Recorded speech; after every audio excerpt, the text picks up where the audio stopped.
The hardware is shipped in a plastic bag, just like you see here. Okay, after you open up the hardware pack, this is what you should find inside. 6 3/8 Nylock nuts, 8 3/8 flat washers, 2 hex bolts to attach the straps or chain to the 2x4, and 2 split washers and 2 jam nuts. You also have 2 of our special bolts, and I'll explain those here in a minute. Okay, these are what I like to call our super bolts. Now you won't find these anywhere else. I had them designed and custom built just for us. They're made of a special extremely hard grade 8 steel. They have a thicker and higher domed head than you're going to see on carriage bolts. That lets them take a lot more hits than a typical carriage bolt will without breaking. You'll also notice the round serrated edge is 1/2 inch diameter. That fits perfectly with our targets and any other targets with 1/2 inch holes. Also unique is that they have a 3/16 receptacle on the tail end, which can accommodate an Allen wrench, and I will explain later why this is useful.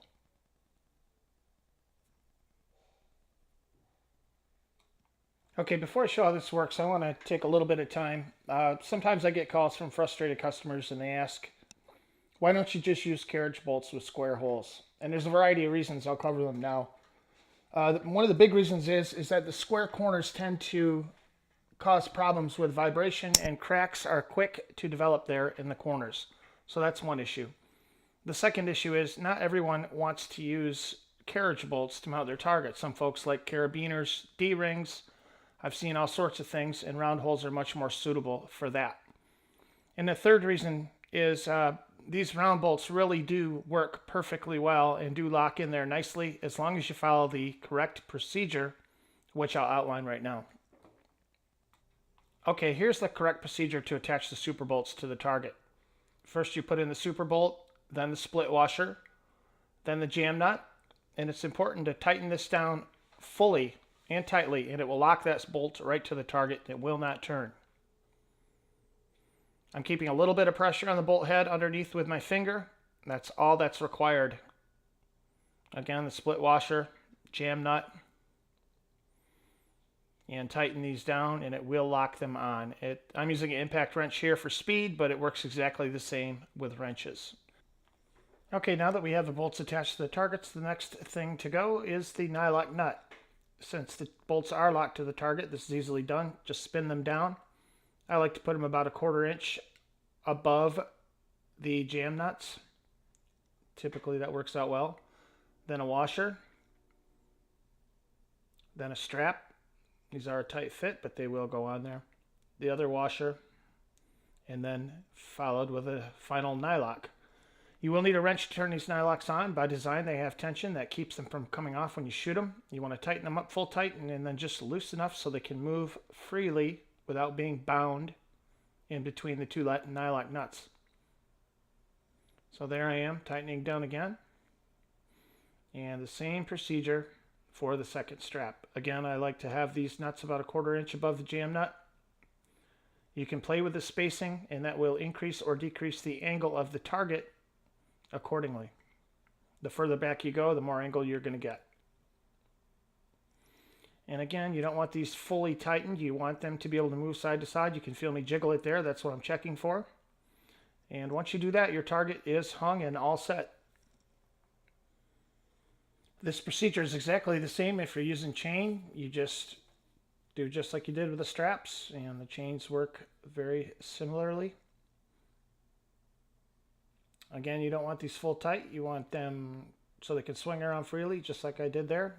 And that's all there is to that. Okay, you shouldn't ever have to do this, but I'm going to show you how the rear socket can be helpful. If you ever do find the bolt not wanting to lock, and it does, but that you can see you can do it manually if you want, but you should never have to do that. It can also help assist removing these after, because the chains do have a tendency to booger up the threads, and that will help you remove these should you need to.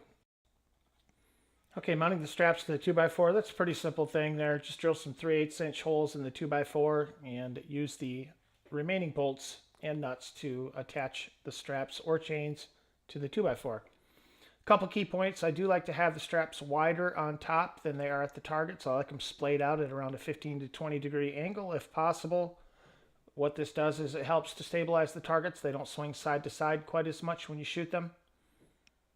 As far as target spacing goes, that's really a matter of personal preference. What you don't want them to do is what I call wind chime, and that is when you put them too close to each other and they can bump into each other like a wind chime would. You can see me here finishing up on the back side. You will need a wrench on the front side to hold these so you can tighten them.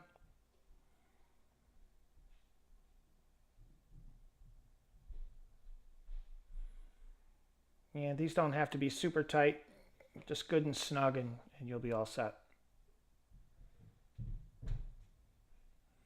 Of course, this tiny 2x4 here is only for example, but there's no limit on most of our 2x4 stands. You can make this stand as long as you like. They can easily support over 300 pounds of targets, so you can really get kind of crazy with the amount of targets on one stand there. And that's all I've got. I hope that helps.